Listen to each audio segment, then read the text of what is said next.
Come on, let's be real. Podcast numéro 4, Bien dans ma peau. Comment booster son estime de soi au quotidien. La place que tu t'accordes dans l'univers.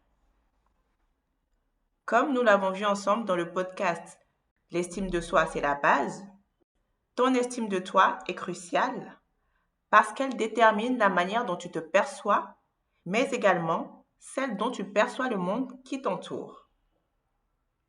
Elle impacte toutes tes interactions, y compris celles que tu as avec toi-même.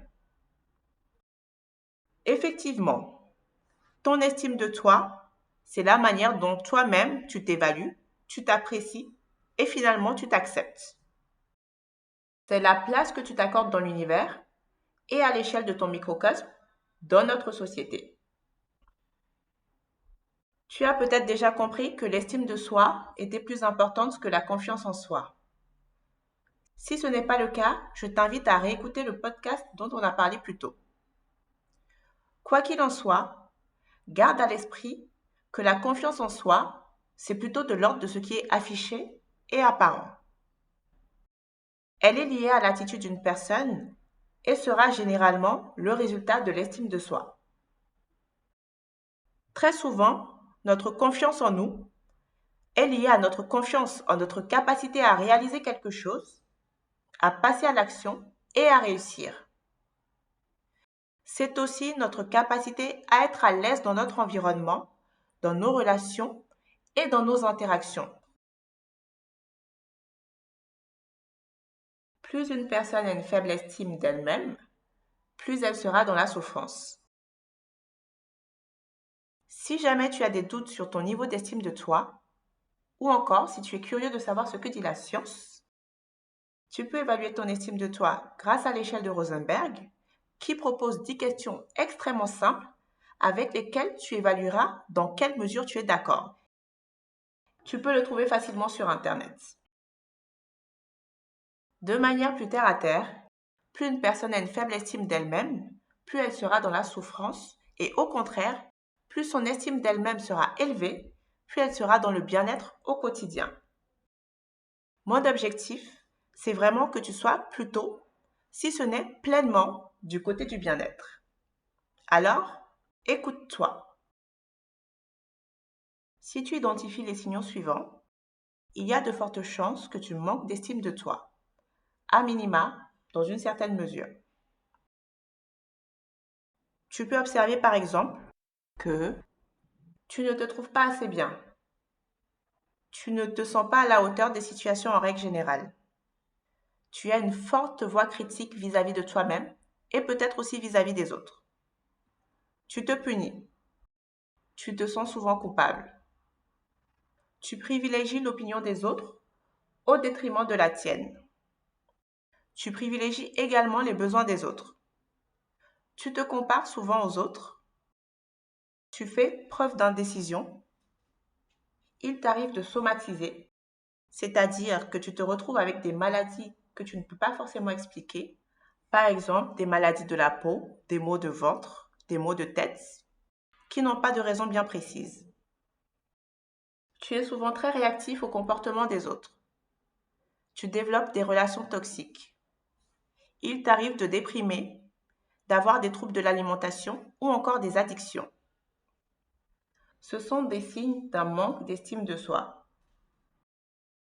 Au contraire, les éléments que tu vas entendre maintenant vont plutôt faire pencher la barre du côté d'une bonne estime de toi et de ton bien-être. Par exemple, tu t'apprécies pleinement. Tu fais preuve de confiance en toi et d'assurance en règle générale. Tu es indulgent et bienveillant envers toi-même et envers les autres. Tu es à l'aise avec les décisions que tu prends. Tu privilégies ta propre opinion. Tu prends d'abord en compte tes besoins avant de vouloir satisfaire ceux des autres.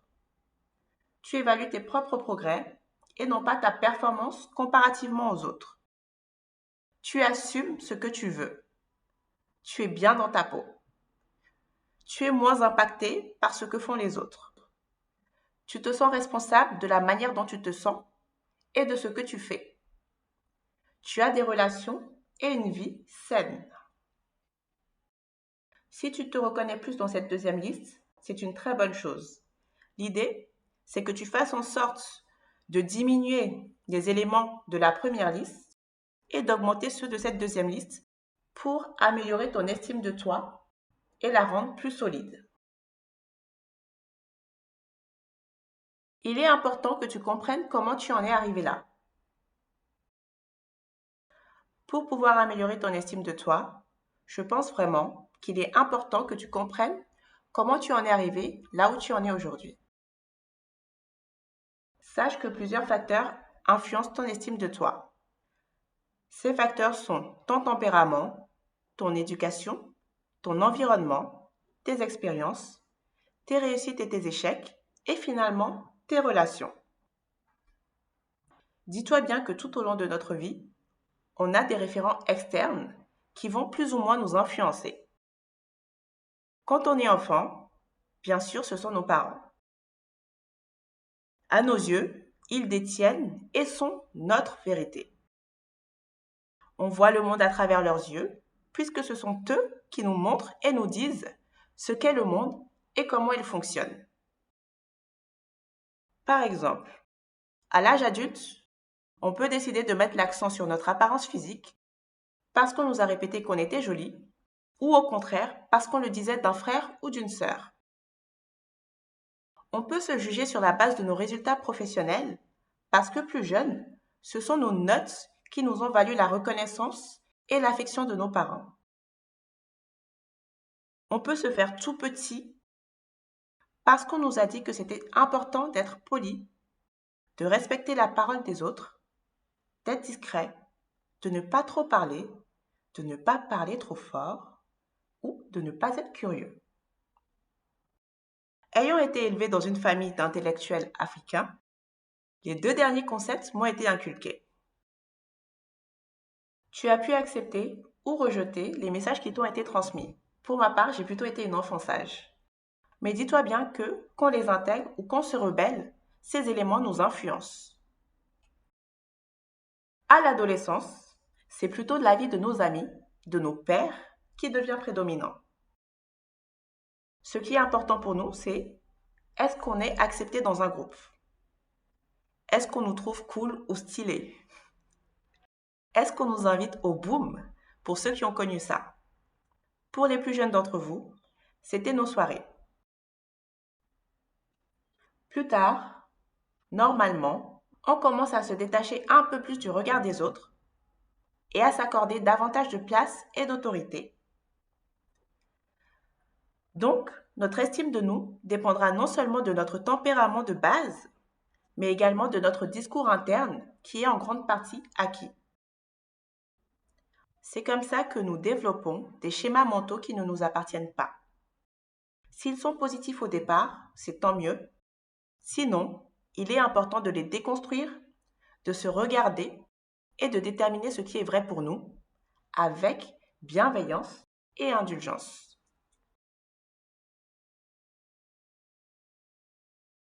Mets en place des systèmes qui te permettent d'améliorer ton estime de toi. Une fois que ce travail est fait, mon premier conseil pour toi sera d'abandonner l'idée de la perfection et de viser l'excellence. Fais le travail extrêmement important qui est de déterminer ce que le succès représente pour toi en te libérant des différents carcans sociaux et passe à l'action en faisant de ton mieux et en apprenant de tes erreurs en toute bienveillance. Tu peux réécouter le podcast L'estime de soi, c'est la base pour en savoir plus. Maintenant, au quotidien, protège-toi des influences extérieures négatives et mets en place des systèmes qui te permettent d'améliorer ton estime de toi.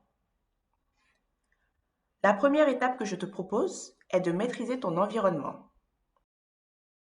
Effectivement, ton environnement va fortement impacter la manière dont tu te sens. Donc, sélectionne les personnes qui t'entourent. Fais le tri et élimine les personnes toxiques et celles qui te plombent le moral. Si jamais ce n'est pas possible de les éliminer, peut-être parce que c'est des membres de ta famille par exemple, limite le plus possible ton exposition à ces personnes. Accorde à chacun le temps qu'il mérite et pas celui qu'il souhaite prendre.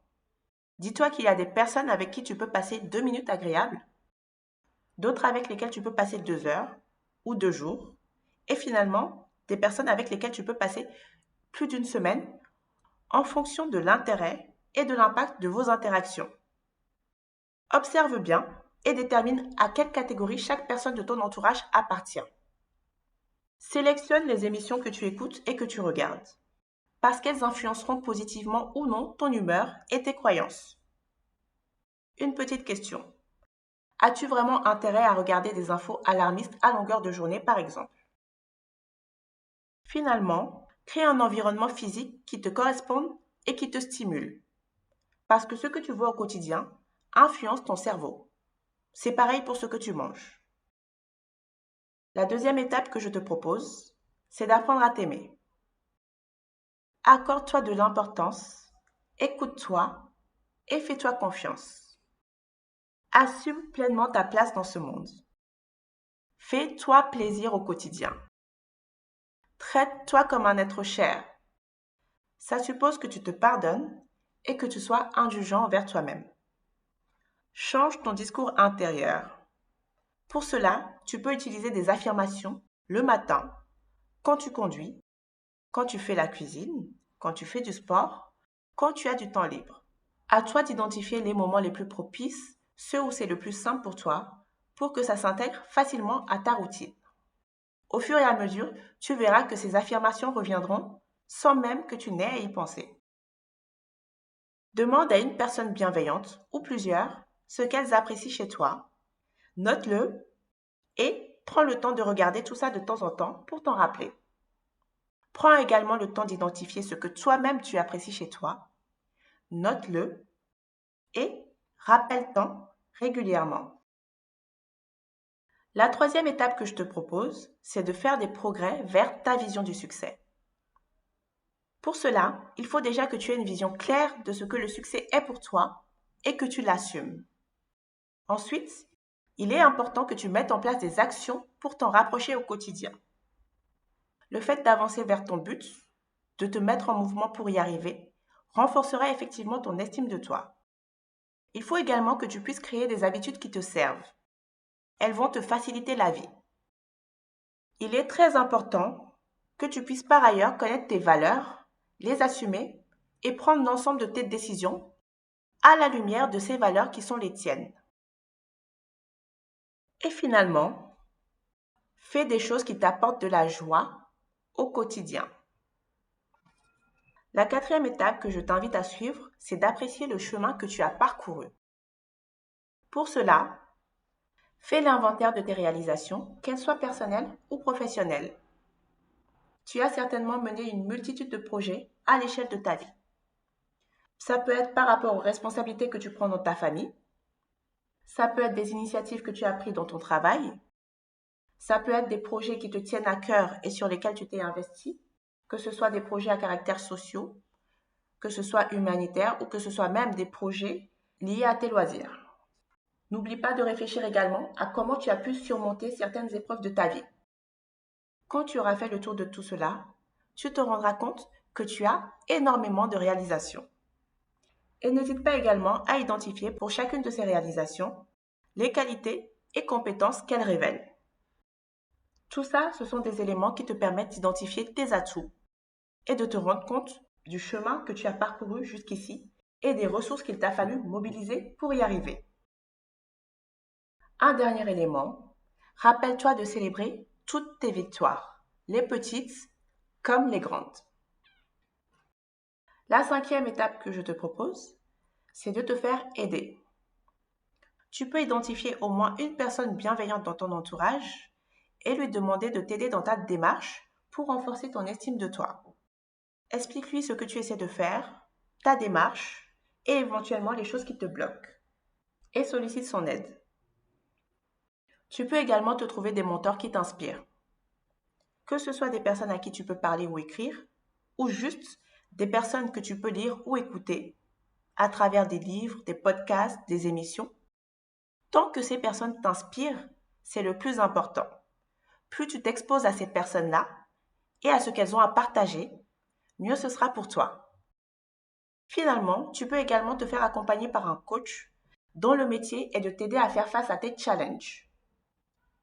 C'est le degré ultime de ta démarche parce que ça signifie que tu es prêt à investir en toi, tu crois suffisamment en toi et en ton potentiel pour décider de te faire accompagner par un professionnel et de mettre de l'argent sur la table.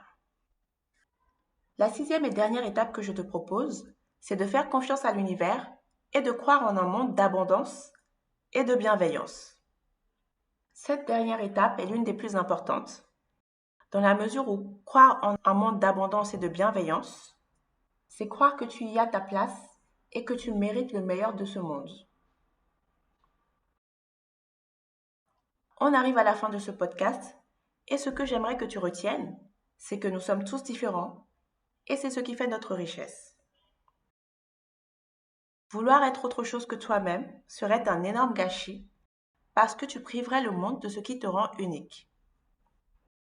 Fais-toi confiance et fais confiance à la puissance créatrice qui t'a mise sur cette terre. Si tu es là, dis-toi bien qu'il y a une raison à cela. Tu as pleinement ta place dans ce monde et tu y es pour accomplir de très belles choses. La plus belle des choses, c'est que tu sois toi-même et personne d'autre. Personne ne peut te remplacer et personne ne peut faire ce que tu fais comme tu le fais. Fais-toi confiance, accepte-toi, sois indulgent envers toi-même et dis-toi que tu n'es pas là par hasard. Accepte de briller. Accepte de laisser ta lumière éclairer ce monde. Parce que lorsque tu brilles, tu éclaires d'autres personnes et tu leur montres que c'est possible. Je crois fermement que nous avons tous en nous une lumière qu'il faut que nous acceptions de laisser briller. Il faut que nous laissions cette lumière briller et que nous évitions qu'elle s'éteigne. Cette lumière qui brille, elle est à notre service et elle est aussi au service des autres. Plus tu t'aimeras, plus tu t'estimeras, plus tu permettras à d'autres personnes de le faire parce que tu leur feras aussi davantage de place. Une personne qui est bien dans sa peau est bien avec les autres et permet aussi aux autres de s'épanouir. Ensemble, nous pourrons créer un monde meilleur avec des personnes bienveillantes qui s'aiment. Dis-toi bien que la lumière chasse l'ombre, elle n'éteint pas une autre lumière. Bien au contraire, elle lui donne de la force. Alors j'espère que tu acceptes d'être une lumière parmi les lumières de ce monde. À très bientôt et surtout, n'hésite pas à commenter ce podcast pour me dire ce que tu en penses, où tu en es, quels problèmes tu peux rencontrer par rapport au sujet abordé. N'oublie pas aussi de partager avec ta communauté pour qu'elle puisse aussi en bénéficier et à mettre un petit like pour que plus de gens puissent avoir accès à ce contenu. Au revoir.